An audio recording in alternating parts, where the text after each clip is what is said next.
Perkenalkan, nama saya Dwi Septia dari kelas 12 DPIP 1.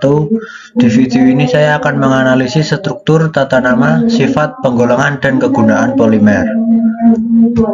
Sebelumnya dalam kehidupan sehari-hari, kita sudah banyak menggunakan barang yang terbuat dari bahan polimer, seperti karet, plastik, dan nilon. Polimer adalah suatu makromolekul yang terbentuk dari bergabungnya molekul-molekul sederhana yang disebut dengan monomer. Monomer tersebut melalui proses yang disebut dengan polimerisasi.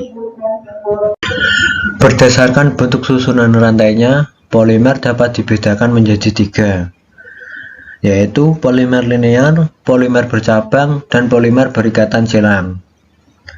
Polimer linear adalah polimer yang tersusun dengan unit tulang berikatan satu sama lainnya yang membentuk rantai polimer yang panjang. Polimer bercabang adalah polimer yang terbentuk jika beberapa unit tulang membentuk cabang pada rantai utama. Polimer berikatan silang atau cross-linking adalah polimer yang terbentuk karena beberapa rantai polimer saling berikatan satu sama lain pada rantai utamanya. Sambungan silang dapat terjadi ke berbagai arah sehingga terbentuk sambungan silang 3 dimensi yang disebut dengan polimer jaringan. Berdasarkan reaksi pembuatannya, polimer dibedakan menjadi 2, yaitu polimerasi adisi dan polimerasi kondensasi. Polimer adisi terbentuk melalui bergabungnya monomer-monomer secara langsung melalui reaksi adisi. Monomer yang dapat membentuk polimer adisi harus memiliki ikatan rangkap 2. Contohnya adalah politiena, polivinil klorida atau PVC, dan polipropilena. Polimerisasi kondensasi adalah pembentukan polimer melalui bergabungnya monomer-monomer sederhana menjadi molekul besar disertai pembebasan molekul lain, biasanya H2O atau metanol. Contohnya adalah nilon 66, dacron, dan amilum. Penamaan polimer adisi diawali dengan menuliskan kata poli, kemudian diikuti dengan nama monomernya. Misalnya monomer yang bergabung adalah etana, maka diberi nama dengan politena. Penamaan polimer kondensasi memiliki nama khusus. Contoh monomer yang bergabung asam adipat dengan heksametilendiamin membentuk polimer kondensasi dengan nama nilon 66. Sifat polimer. Yang pertama adalah rantai polimer, kekuatan dan titik leleh naik dengan bertambah panjangnya rantai polimer. Yang kedua adalah antar molekul. Jika gaya antar molekul pada rantai polimer besar, maka polimer akan menjadi kuat dan sukar meleleh. Yang ketiga adalah percabangan. Rantai polimer yang bercabang banyak memiliki daya tegang rendah dan mudah meleleh. Yang keempat adalah ikatan silang antar rantai polimer. Ikatan silang antar rantai polimer menyebabkan terjadinya jaringan yang kaku dan membentuk bahan yang keras. Jika ikatan silang semakin banyak, maka polimer semakin kaku dan mudah patah. Yang terakhir adalah sifat kristalinitas rantai polimer.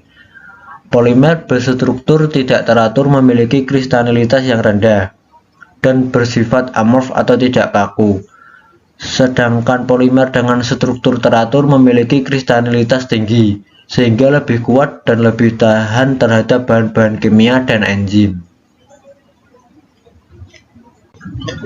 Polimer digolongkan menjadi 3, yaitu polimer berdasarkan asalnya, berdasarkan jenis monomer pembentuknya, dan yang ketiga adalah berdasarkan sifat terhadap panas.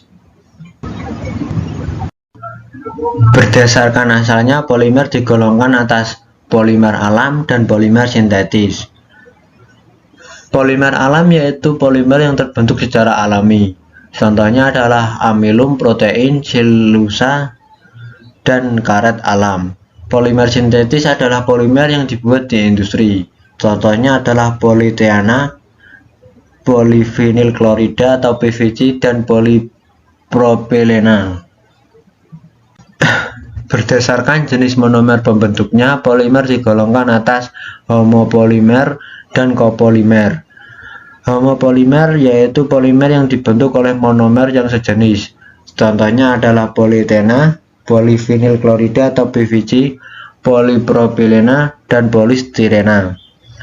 Copolimer adalah polimer yang dibentuk oleh monomer yang berbeda.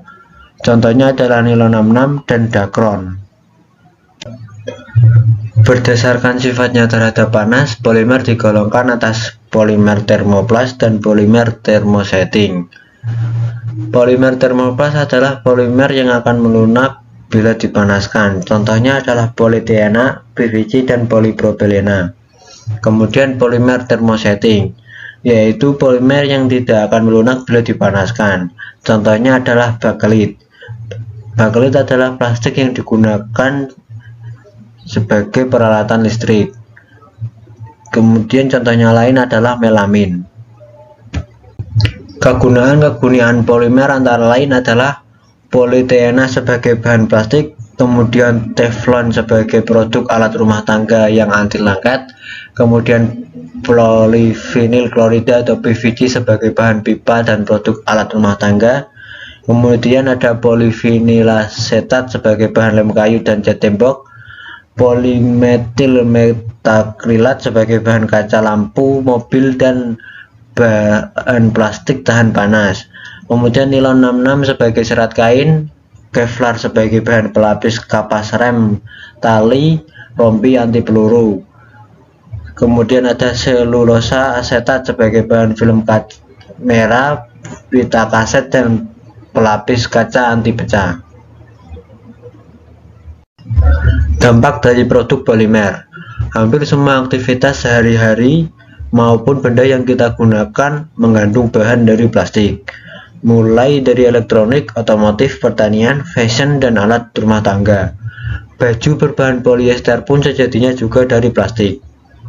Di samping manfaatnya, plastik dalam kehidupan sehari-hari, plastik juga memberikan dampak negatif.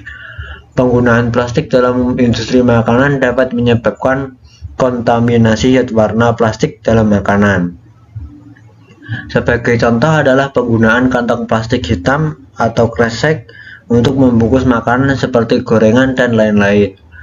Menurut Made Arkana, ahli kimia dari Institut Teknologi Bandung, zat pewarna ini kalau terkena panas, misal berasal dari gorengan, bisa terurai atau terdegradasi menjadi bentuk radikal yang bisa bereaksi dengan cepat seperti oksigen dan makanan.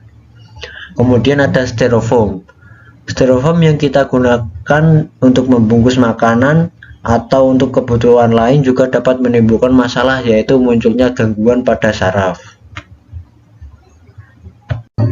Ya, itu saja yang dapat saya sampaikan mengenai struktur, tata nama, sifat, dan penggolongan polimer.